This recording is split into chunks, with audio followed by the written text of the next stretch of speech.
with Sip and Jake. So he can maybe run. So like speed option, those things. All you want to do. Speed. I can't see him. It's also. Oh, Uh-oh.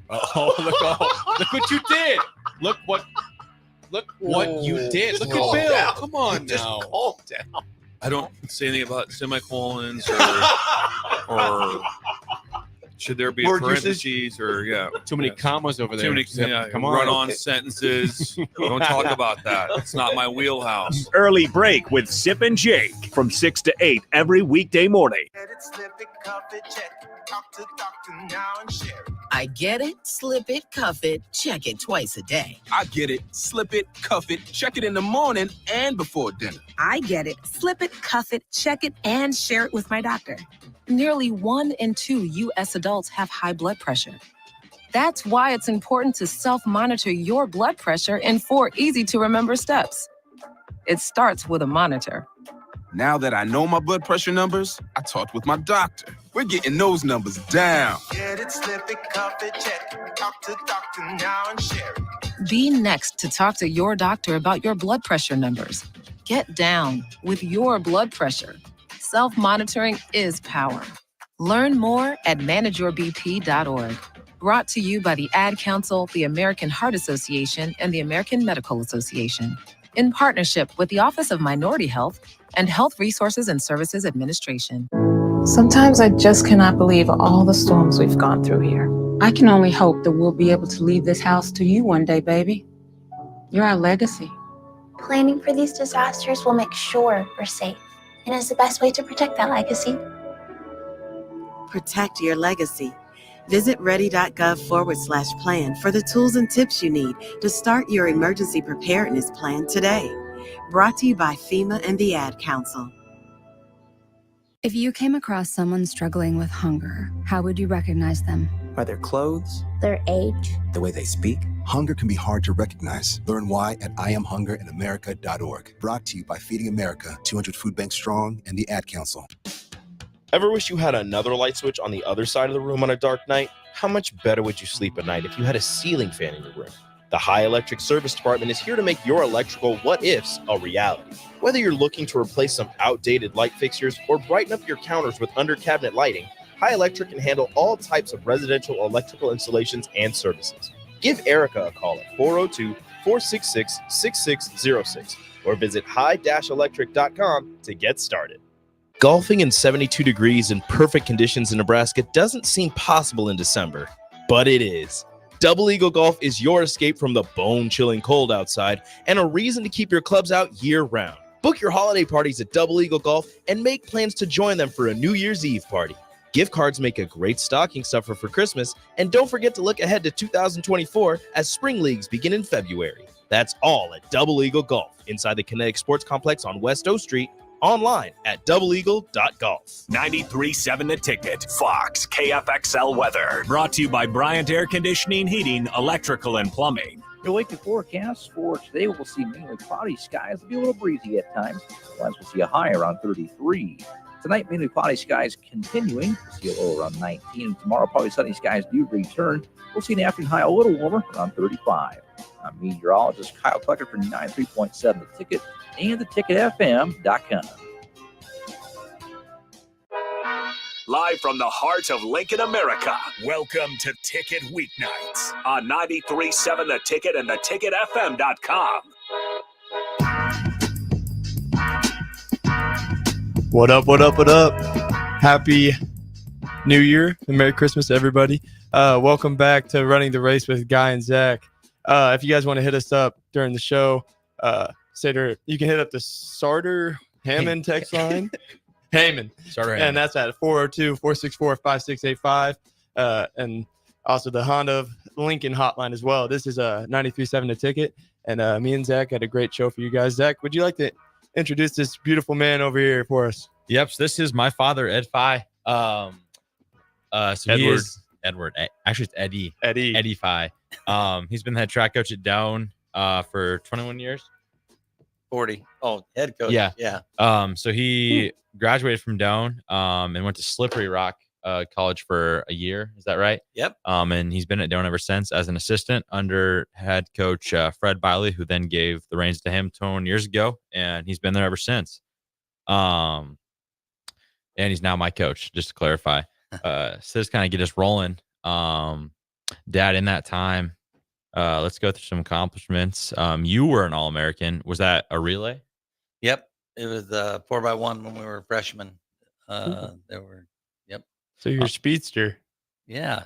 I was. He claims he was, ran a 4.340, actually, if we want to go there. 4.340. I have 4.43, and I have the article because I have to. It's in the prove to my newspaper. friends There you go. that, yeah, it was in the newspaper. Probably a misprint. Now, but- did they have laser times back then, or is that all hand time? No, it was called AccuFi. AccuFi, yeah. Yeah. So There you it go. had to be legit. Had the last name in it too, as well. Cool. Yeah. So talking about that 4x1, tell us about some of the guys that were on that with you, kind of their stories and just kind of where they're from. Right. We were freshmen and we came in to Doane, and they hadn't lost for 6 years, and they had lost a lot of seniors. So there were 3 freshmen. Curtis Lee Shield was from Port Arthur, Texas. He played football as well with me. HB, Harold Bowen, was from Colorado, and DC was from DC. Hump, we called him Michael Humphrey. And he was the old man. He was the senior. Actually didn't go out for track.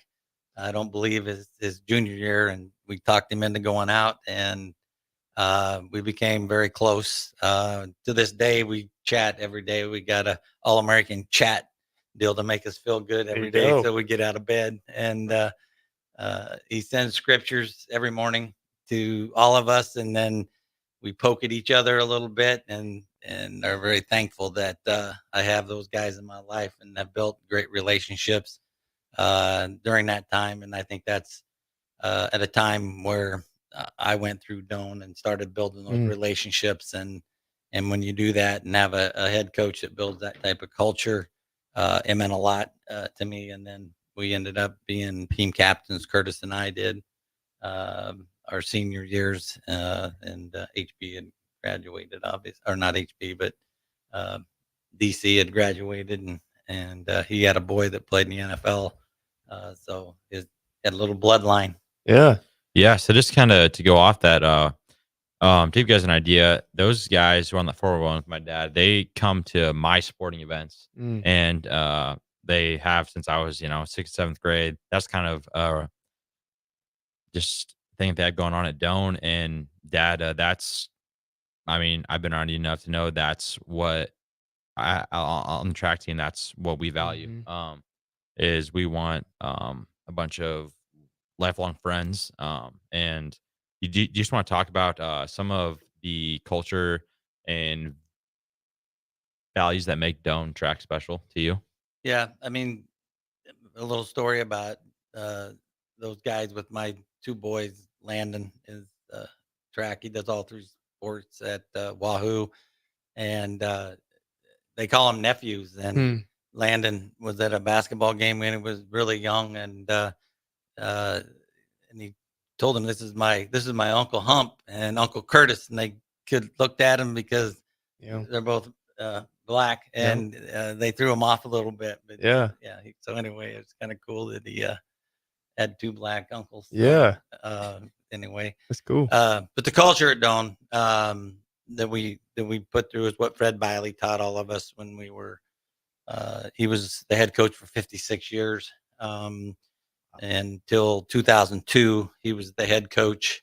And at that time, we probably had 45 or 50 athletes on our team. We had 3 coaches. I did every field event. Coach Dunnigan did all the throws, and Fred did the running. And then we tried to get Andy Scoop McAllister, was the guy that was the local guy, and he did the announcing. He was in my class, and we kept him on to time people a little bit. And so there wasn't only 3 of us until 2001, I think. And then Brad Jenny was hired to take over to start working with Fred at that time. But Fred was a man that old school. I mean, he never gave compliments, and he always told us that nobody was perfectly worthless. You could always serve as a bad example. So So everybody felt valued, I guess, somehow. Yeah. When you were there. But you didn't want to disappoint him either, because he believed in you and he put time into you, as an athlete, and then going through it with him as a coach. Very competitive. Always, as he got older, he stayed up, and I think that's what's important.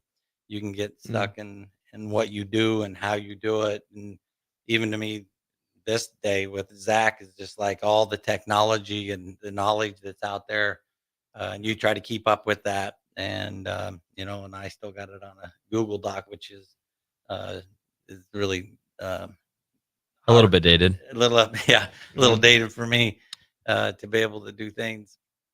But the traditions that we kept alive. I mean, we had donut parties and the bonding things that we did through. Just pause on that real second. You had a donut party before a track meet. Is that correct? The day before. Yep. Carb loading Greasy, on a whole nother level. Yep. It was pretty easy for us to overcome bad food. I feel like it's kind of like, yes, like maybe it kind of doesn't seem like something right you should do like before like a track meet like a day before, but I feel like that's kind of, I don't know, maybe it helps you guys relax a little bit. Maybe just have some donuts and chill out. You guys probably been working really hard, and that I feel like, I don't know, that's a kind of underrated little strategy right there.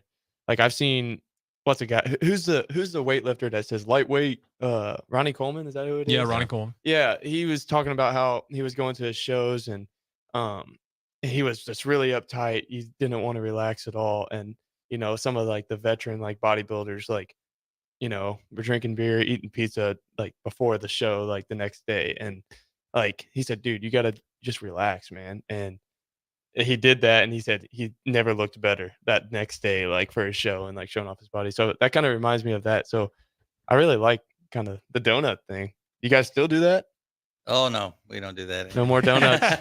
Donuts are done. We did until somebody said that probably wasn't really wise. That's fair. Again, that's where we grow up a little bit and learn a little bit more Yeah. about what we do and how we do it. But it's just part of the tradition. That's just something you Maybe after the meet. you did all the time. And Valentine's Day, we had Valentine's parties, and we had a lot of fun things that we did to get together outside of just track practice. Our practices go from 4 to 6, which is unique at most schools. They go all through the day, but we practiced all day at the same time, so we got to know who our teammates were through that time. But nice. And we do have one unknown texter on the Starter Heyman text line. 1972 said Ed Fye and Brad Jenny, name you just mentioned not too long ago, have created a track dynasty at Doane. So the donuts couldn't have been too bad if it was good enough to start a dynasty.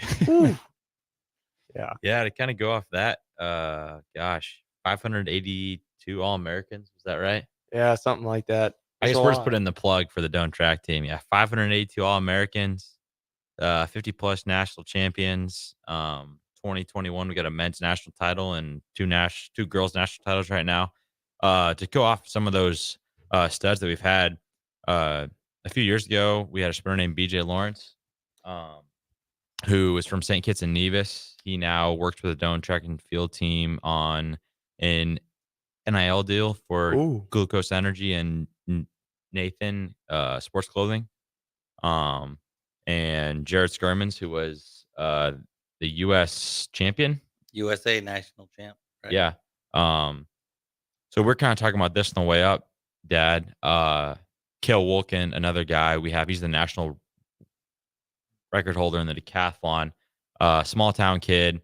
You just want to talk about the first time that you saw a kid from Johnson Brock High School, a D2 high school, and what you thought when you saw his pure gifts. I mean, I was there at the track when you first met him, but well, first it's the legacy brought him to Doane, because we had a Doane alumni that watched him compete, and he was from his hometown, and told me that this kid doesn't have a step. He just runs down and jumps, and he high jumps. He doesn't have a step. He just comes in, but he's really talented. So I spent a lot of time recruiting him, and he wanted to do basketball and track, and I was trying to talk him out of doing that because I'd lose him for a season.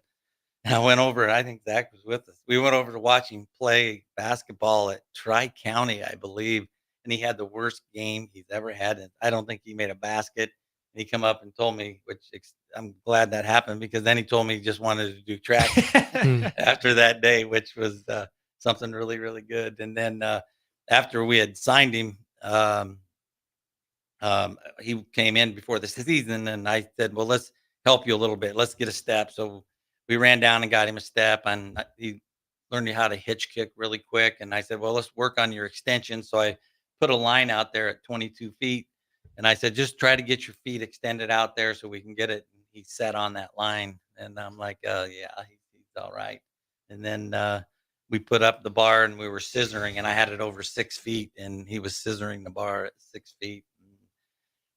We had a 5-step hurdle drill, which you're supposed to be taking 5 steps between it, but I forgot to tell him, and he 3-step between. And so we knew he was going to be pretty talented, and he went on to win the national title 1, 2, 3, 4, 6 different times. He broke the national record, which 2 Olympian gold medalists are in the NEI.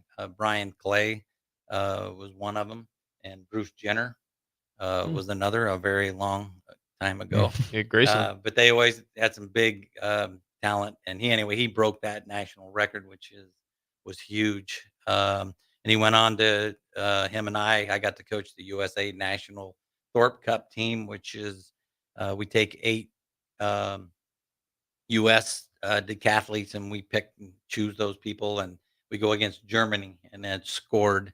Wow. And he was on that national team as well, and he won a medal in the youth 20 and under decathlon. So really, really talented. And he went on in Olympic trials, and I think he was ranked 6th, and I think we ended up about 8th. But it's a long year to go to Olympic trials if you're a collegiate athlete, because you start in May and you're going all the way till the end of summer. So it was pretty tough. So he was a pretty special talent. And BJ, we got he was at UNO. I mean, if you ever saw BJ, he's a big guy, and he's 200 plus, and he's the running back. And they shut down UNO football, so he left there. And the coach that was there was over at Dana, so they took him over to Dana, and Dana shut down. He just got put in the Hall of Fame last year, and I said, Doane's the only school you never shut down. And so he was at 2 schools, and they both shut down. They both shut That's down. crazy. And he was a national champion chances? in the 100 that year. And that's actually how I got on Facebook, because I could not get a hold of him, and I thought he was going to come and could not contact him, and somebody told me about a Facebook, so I jumped on there and contacted him, and he had went back to he was born in St. Kitts, but he lived in the United States, I think, after he was 1 year old. And then he went on to run at Doane and win national titles, and ran almost 10 flat in 100 meters and 20.4 in the 200, I think. So no matter what level, he was able to compete. And then he went back and ran for St. Kitts and won a bronze medal in the U.S. championships, or the world championships, against Usain Bolt. He anchored against him. So anyway, he's given back a lot to Doane. He gives us a $20,000 glucose energy for our team every year. And then because he wants to give back to what Doane stands for, he gave 10 of the hardest working females and 10 of the hard working men gear to wear. And then Jared Skirmans was the USA national. He threw over 220 feet in the discus.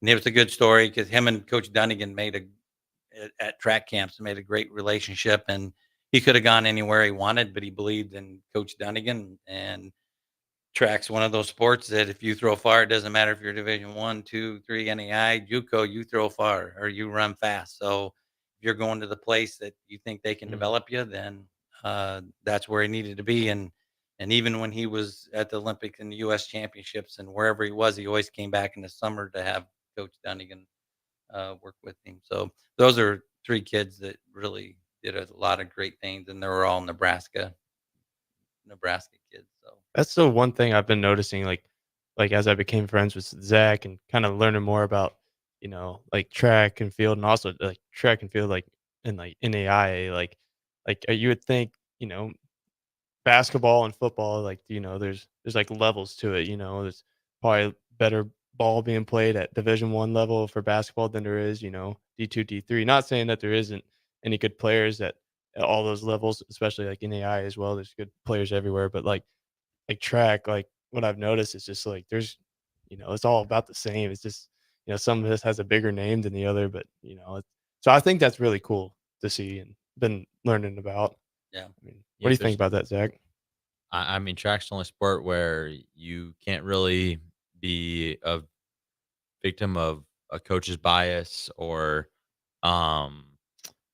anything like that. I mean, what you do is what you do, and there's no like there's not anything to hide behind. So, yeah, that's that for sure. Why track is unique. Yeah. What visits did you? So you like went to some bigger schools, like kind of the visit. Yeah. What were those schools, and what did you think of them? And I went to Nebraska and Wichita State on officials. Mhm.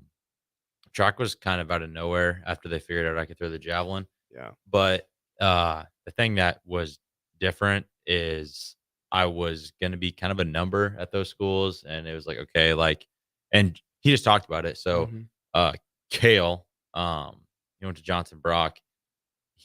If he went to NCAA D1, right, he maybe All-Americans once or twice. And he goes to Doane. It's like you get done at Doane, you have 6 national championships. You're going to be in the Hall of Fame. You're going to do all that. That's not why like I would choose the Doane, but that's why I just think really good athletes should give smaller colleges more of a chance. Because you have the chance to be like that dude on your campus. And not just be another number at a big school. And obviously, you're going to have a coach that loves you. So, Yep. yeah, I guess we got to go to break right here.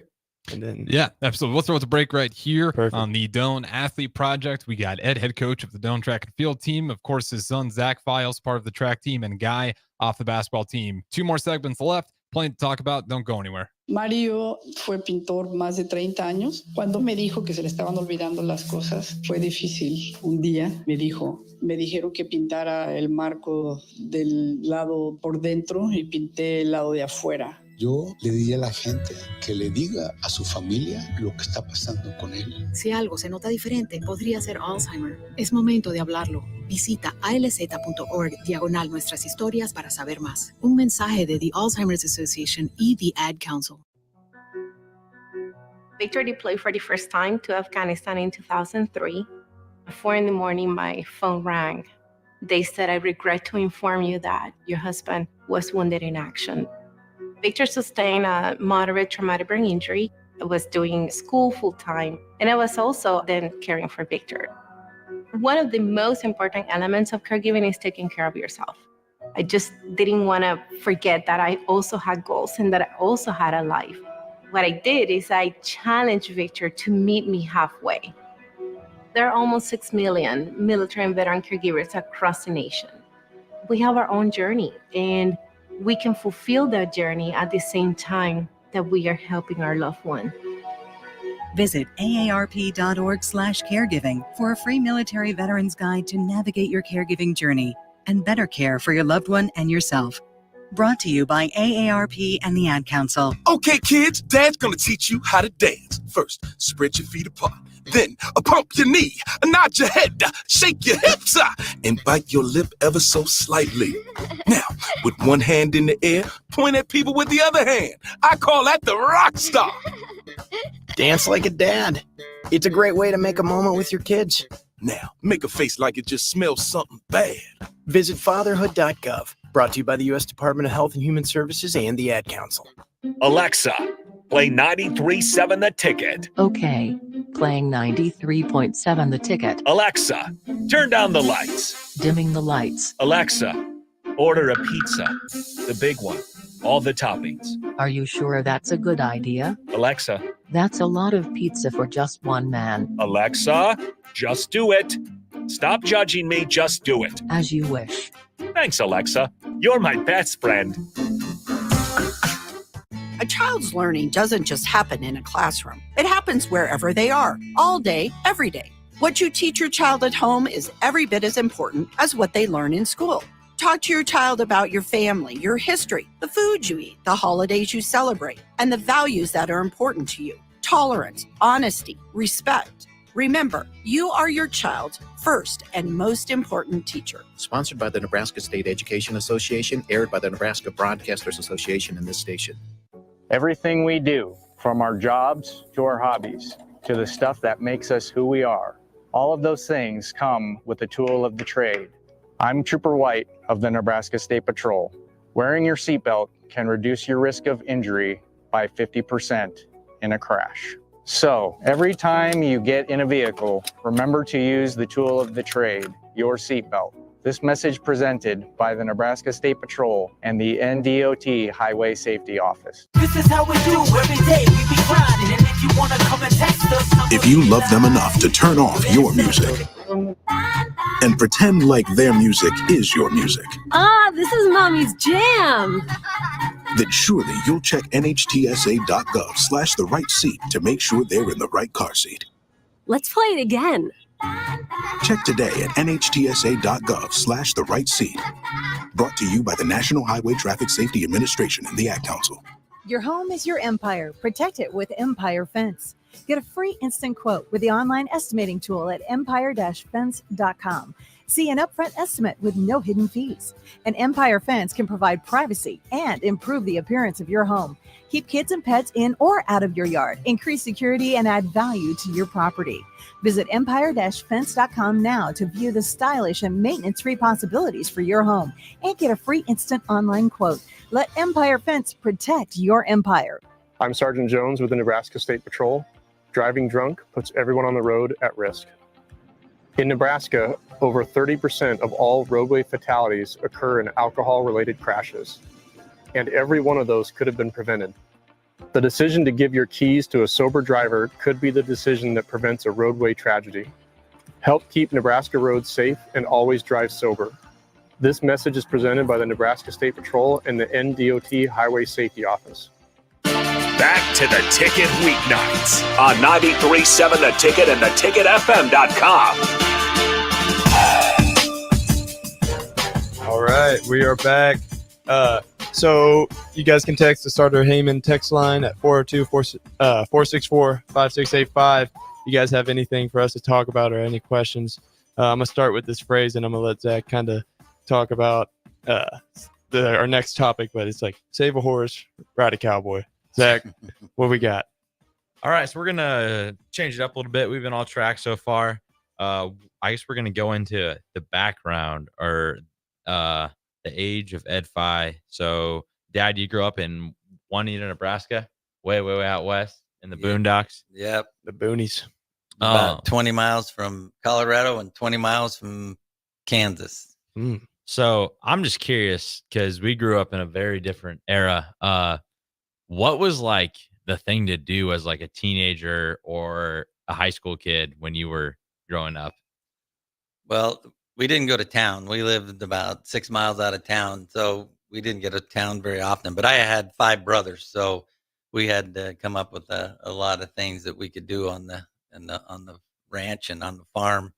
One thing we would do is we'd bring the calves in, and we made some chutes, and we would load those calves up, and we'd throw a rope around them and ride those calves. And so that was fun. We made a flat, and we took a horse tank and made a swimming pool out of it. And took some big REA poles that used to have the little deals on them, bury those, and so then we had a high jump and pole vault area. So we made our own fun out there. So you're doing track stuff on the farm as well. Oh yeah. We took an old chicken hand rest, and that was our crossbar, which wasn't a good idea because once you got over it, you slid down it and your whole belly, but it didn't fall off very often. Yeah. So you made it a lot. So I guess like, did your parents, were they big into like track and stuff? Is that how you, like, your whole family kind of got into it? Or My dad was very athletic, but he was 5'2" and my mom was 5'2". And you're the shortest of the 6. Of 6 boys. And you're 5'11". 5'11". Yeah. Yep. How does that work? We had some kind of genetic in our family, but it was on one side that he ended up having. So Nice. he just didn't grow very tall, and he married a short woman. So there you go. So they weren't very tall, but mom talks about never getting beat in recess and playground, and she never ran track, and dad really didn't do sports either, but he was very athletic. I watched him play some softball games, but he was sixth in the world in bull riding and won Cheyenne Frontier Days, Exarban, rode all 10 bulls at Exarban in 1956, and won $1,000 saddle and $1,000 purse, which is a lot of money back then. So, when was the last bull that you rode? The last bull that I got on. Yeah.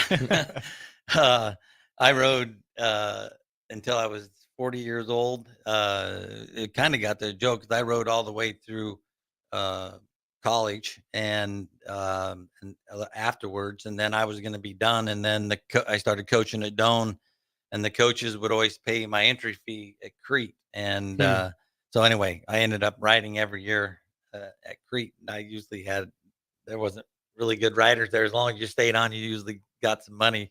So it was kind of fun for them. And then once in a while I got hurt, so they thought that was funny, I suppose. Yeah, so you're kind of entertainment for them. So I was entertainment for them. But my last year, the year before I got married, I decided I was going to ride bareback, saddle broncs, and bulls, all three. And you have to be able to ride them 8 seconds. And between the three of them, I think I covered 8 seconds. But anyway, it was not good. My stirrup broke my ribs. So it was very memorable, 40th birthday. So as you hop on a bull or a bareback, are you at all afraid, or are you just on the bull like trying to compete?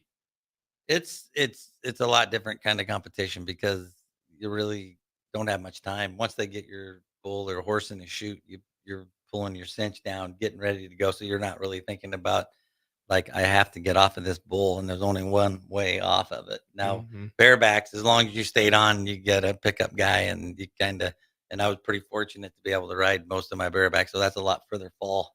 Yeah. And that's probably where I got a lot of my speed, because I could outrun most bulls if I got away from him a little bit. But it's a big adrenaline. I mean, you could feel the power that they have. It's pretty intense to do. And basically you trust your instincts when you're balanced to try to stay in it. And I was fortunate enough to have a dad that taught us, and both of my brothers, Bobby Fye and Ted Fye, both went on to PRCA and rode. Bobby was probably more of a saddle bronc rider and did really well. He was very athletic. So that kind of reminds me of the pole vault, right? So you said that like you hop on the bull and you don't have any time to think. Thinking about our pole vault practice this week, the less you think, the better you're going to pole vault and hurdle. Do you think that growing up in a household that kind of instilled that carried over to your mindset in athletics? I think that everything you do when you have 6 boys is a competition. When one chicken goes out on the and you all get one piece, and you want white meat, you only have one breast. So that's a competition. So everything we did really turned into competitions, and we'd go down in the pasture and sledding. We had a big drop off, and we would go down and see who could pull the sled closest to the drop off. It was probably a 30-40 foot drop off. So you'd see who could get the closest to it. And so anyway, everything was a competition that you do, and I tried to instill that in my boys, because I remember making a ramp and a sled, and Landon disappeared because we pushed him way too high and too far, and the sled was frozen, and it just shattered, and we thought we killed him, but he come up. He was just fine. So I decided not to show him any more tricks of the old days. In fact, my grandpa, who passed my mom's side, told me that if I didn't pole vault or get on a bull, he would pay for my college tuition. So I failed. You failed, yeah. Yeah, I failed. Well, we got another one from the text line here, and I'm assuming you're a country music fan? 2, country and western. Country and western. All right. We got one from Brody, either Muller or Mueller. If I'm pronouncing that wrong, you can let me know. He says top 5 country artists of all time. And Zach and Guy, you guys got some as well you can add on. I think I could name 5, but I don't know if they're my favorites or just 5 I can actually name. Dad, let's hear your top 3 country artists. Chris Ledoux. I'm gonna have to Google some of these. Yeah. And he was a rodeo guy as well, wasn't he? He was a world champion. Yeah, he like rider. did both. I kind of watched something Yeah. on him, but yeah. Probably Johnny Cash. Mm. And I don't know. You gotta. I mean, she's still kicking and doing all kinds of stuff. Oh, Dolly Parton got to be in there. I mean, she's got to be in there. It is crazy she's still performing. Oh, yeah. Like yeah, I saw it's this thing insane. the other day of her performing. I was like, good for her. Yeah. Go for it. Yeah, she just released like a rock album because Mhm. they put her in the Rock and Roll Hall of Fame, and she didn't feel like she had deserved it. Right. So she came out with a rock album for she could feel good about herself that she got in that. But Zach, what's your top 3? I know my top 1, and then it just gets kind of messy. Like my favorite ever is George Strait. Yeah, gotcha. Then after that, it's kind of hard with country because it has changed so much. Man. It's like pop country a lot more these days. Yeah, maybe Alan Jackson. He's right, Yeah, Tim. I mean, I'm a big Tim McGraw McGraw. guy. Honestly, saw him in concert and he was just passionate, and I like that. Yeah. Yeah. You're probably Swifty, I suppose. Man, T Swift. Hey, I'm not a Swifty. I promise you. She does got some good songs though. Some the old Taylor's good, but yeah, George Strait's up there. He was on my Spotify top artists this year. Mm-hmm. So yeah, he's probably one. Garth Brooks, you got to always kind of have him around there. I don't know. He's one that was gone too soon. Keith Whitley, I think, like that. That's his name. So he has a lot of good stuff, but he only had dropped 2 albums and then he died. So, but so yeah, those are my top ones. So yeah, I'm glad you guys answered Harrison, that. how about you, dude? What are yours? If you had to name some, say Morgan Wallen. Give me Johnny Cash. There I know you there's go. a Keith out there. I couldn't tell you any of his songs. Keith Urban. Keith Urban. All right. Yeah. All right. I think Toby- he's more and of then- a and then fan. Toby I think Keith. it's like ladies like Keith Urban more though, right? Or no? Is he? I mean, I like it. No, he's good. Okay. Yeah. I don't know. I'm struggling to name it. Who's Yeah. the one that just played Memorial Stadium? Zach, This year That was maybe a couple years Zach ago. Bryan or at Memorial Stadium sold it out. They That brought was Garth Brooks. Brooks. I'm pretty sure. Yeah. All right, there's 3. Yeah, I there can you name go. 3. Good job. There you go, Harrison. But again, if you guys want to join, or you can put in your favorite country artist, 402-464-5685. We do got about 5 minutes left here. Ed, I am curious, you're kind of talking about getting on Facebook for the very first time, trying to contact some recruits. What to you has been the toughest thing to adapt to when it comes to recruiting? Has it just been the technology in itself and how I got to reach all these players? Now it's emails, Facebook, Twitter. It's all over the place now on how these players you can reach and how some of them want to be reached. It has changed, and I mean, face to face is what I really like to do. I like to go to the high schools and see kids face to face, but I don't know that that's as important to them anymore. To have a coach come visit them. I had a kid just the other day. I was talking to him, and he says, "You're the only person." This was a while back that ever came and saw me face to face, so that's why I ended up coming. But I still go out and spend hours and hours on the road to try to recruit kids and text and if you phone call them, they won't answer. If you text them, you'll get right back to you. So, but it was kind of interesting because of that. You get away from what you think works. And I got an email last week that said I recruited him.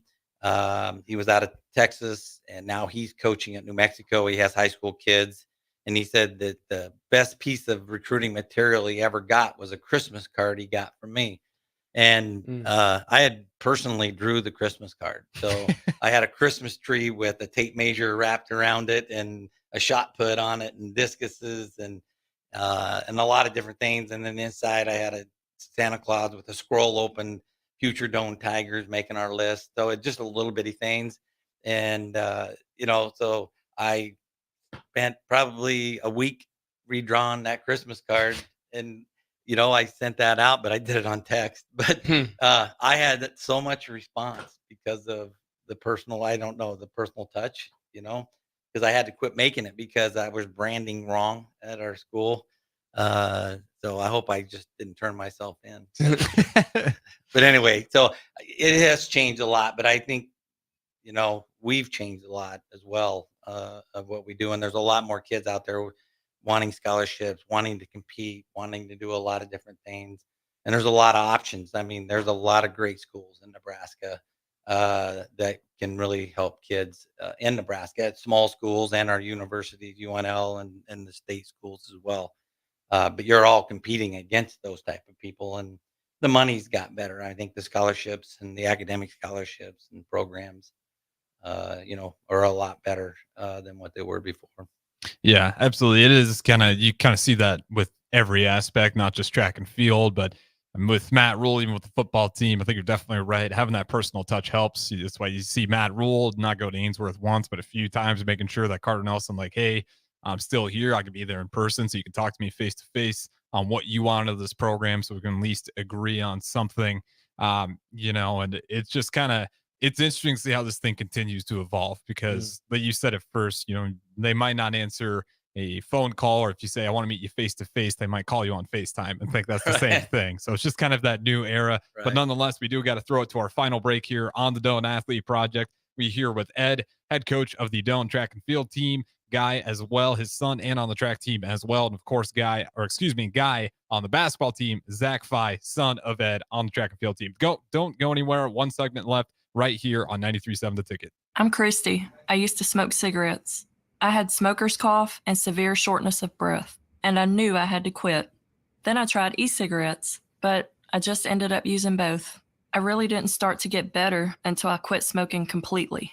My tip to you is just cutting down on the number of cigarettes you smoke isn't enough. Call the Nebraska Tobacco Quit Line, 1-800-QUIT-NOW, 1-800-784-8669. Paid for by Tobacco Free Nebraska. Aired with the Nebraska Broadcasters Association and this station. I get it, slip it, cuff it, check it twice a day. I get it, slip it, cuff it, check it in the morning and before dinner. I get it, slip it, cuff it, check it, and share it with my doctor. Nearly 1 in 2 U.S. adults have high blood pressure. That's why it's important to self-monitor your blood pressure in 4 easy-to-remember steps. It starts with a monitor. Now that I know my blood pressure numbers, I talked with my doctor. We're getting those numbers down. Get it, slip it, cuff it, check it. Talk to doctor now and share it. Be next to talk to your doctor about your blood pressure numbers. Get down with your blood pressure. Self-monitoring is power. Learn more at manageyourbp.org. Brought to you by the Ad Council, the American Heart Association, and the American Medical Association, in partnership with the Office of Minority Health and Health Resources and Services Administration. Early break with Sip and Jake. So he can maybe run a So little like bit of- speed option, those things, all you want to do. Speed, I can't see him. It's also, Uh-oh. look what you did. Look what you did. Look at Bill. Down. Come on Just now. calm down. I don't say anything about semicolons or should there be Word parentheses or Too many commas over there. Too many Zip. Come on. run-on sentences. Don't talk about that. It's not my wheelhouse. Early break with Sip and Jake from 6 to 8 every weekday morning. When it comes to making plans, you are the best. What about those round trips, which are perfect on your way there and perfect on your way back? Or those meetings with friends, surprise parties, camps, birthdays. The same way you plan for the important moments, start planning to protect you and your loved ones from a natural disaster. Sign up for local weather and emergency alerts. Prepare an emergency kit and make a family communications plan. Get started at ready.gov/plan. Brought to you by FEMA and the Ad Council. I'm Chris Jakimick. I served in the United States Air Force and I deployed 3 times. So in 2017, I was serving as an Air Force First Sergeant. Our motto in that role is my job is people, everyone is my business. But unfortunately in that year, I would lose my own brother, Lance Corporal Adam Jakimick, to suicide. The majority of veteran suicides are from guns. I store my weapons securely, not only for myself, but for my family. Store all your guns securely. Help stop suicide. My service never stops. Brought to you by End Family Fire and the Ad Council.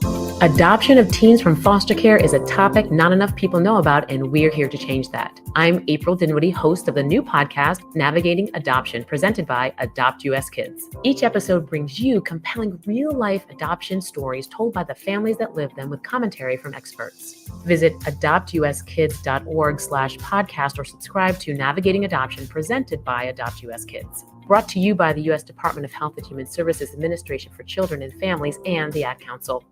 Hi, this is Pastor Tom. Did you know there's a place kids can seek out help when they're away from home and something goes wrong? They find themselves in a difficult spot or even a dangerous situation.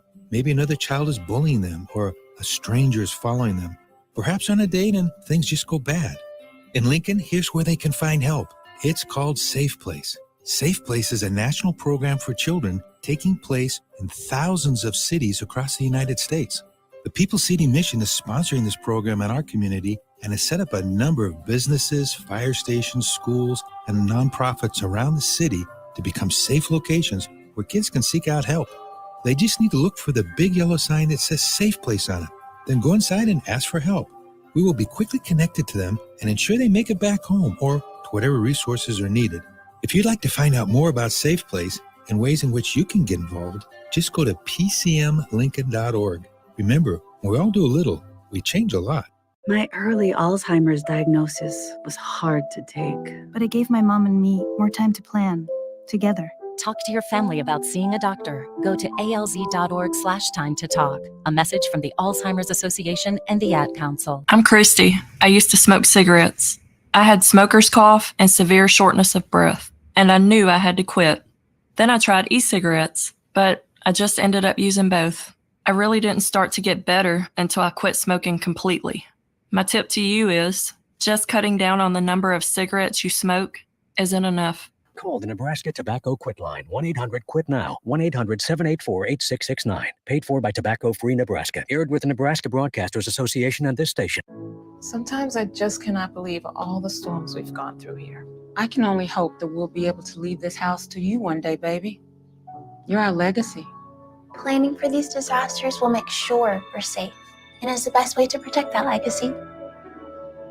Protect your legacy. Visit ready.gov/plan for the tools and tips you need to start your emergency preparedness plan today. Brought to you by FEMA and the Ad Council. Old School with DP and J. We got a special guest in. We got Jason Peters. All that's being asked of you is everything. Like, you have to give everything that you have to that program, to that team. If you want to be a champion, that's the only way, right? I mean, you have to commit to every lifting session, every strength and conditioning session, during the summer, during the spring, whatever it may be. It just has to be 100% commitment by everybody. If you can plan barbecues and weddings, you can plan to protect yourself from a natural disaster. Sign up for local alerts, prepare an emergency kit, and make a family communications plan. Get started at ready.gov/plan. Brought to you by FEMA and the Ad Council. Back to the Ticket weeknights on 93.7 The Ticket and theticketfm.com.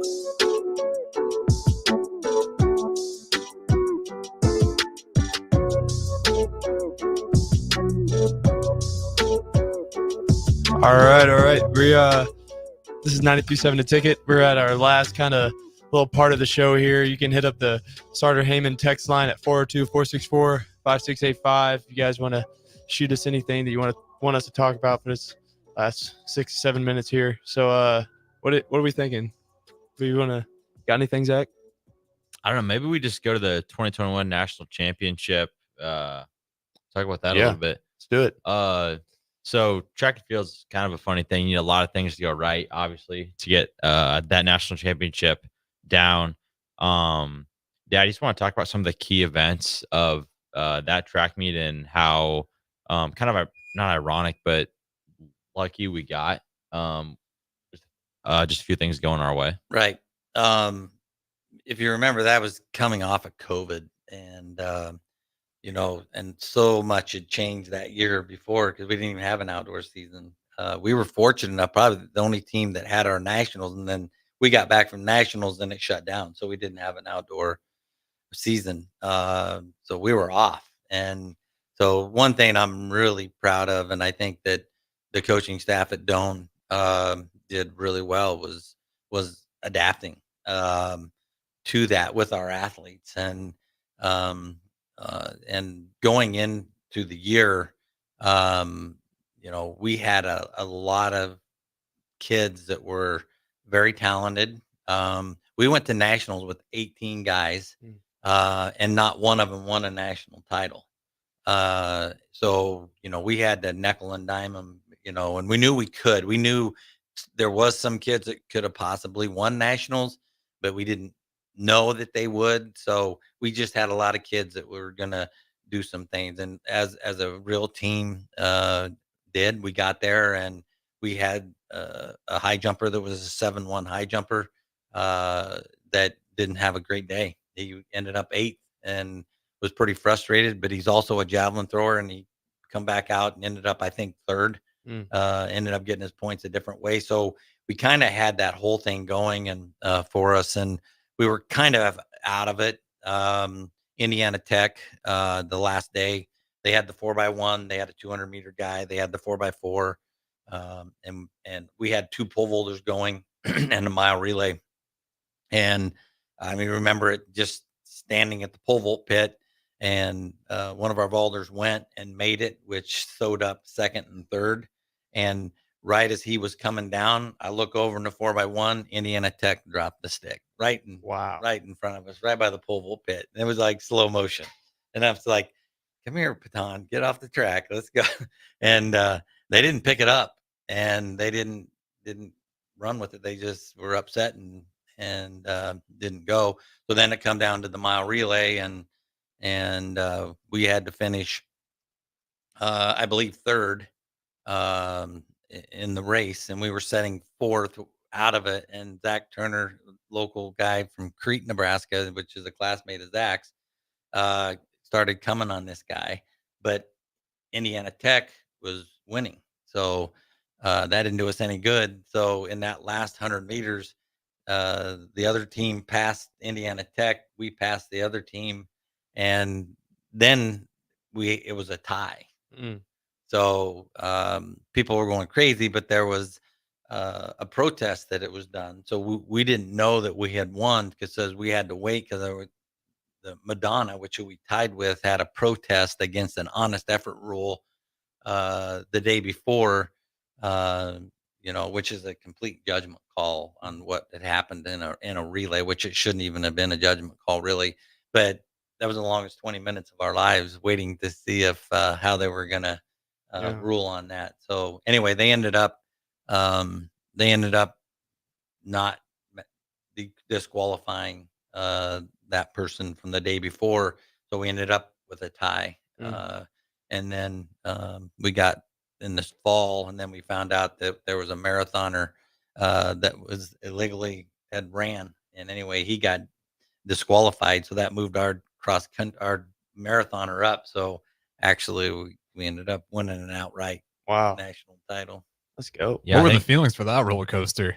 You had to just at some point, just think God's on your side the way it was going. Yeah, it was. There was some more other thing, and we had a marathoner. We had a marathoner that was running when we were in Jackson, or where were we in? Gulf Shores, Alabama, and the heat index was super high, and these kids were falling down on the side of the road. And I remember him coming in around the corner, and he was all over the place. And there was a kid from Milligan that came up to him and said, "Hey man, follow me. I'll take you in." And he followed him into the finish line, and he went down, and it was sad to watch our Wick was his name, watch him suffer, because that was not a great sight for me. But after we won, he went straight to the hospital, and we went in there that night. It was pretty cool. The whole team brought the banner and the trophy. And wow.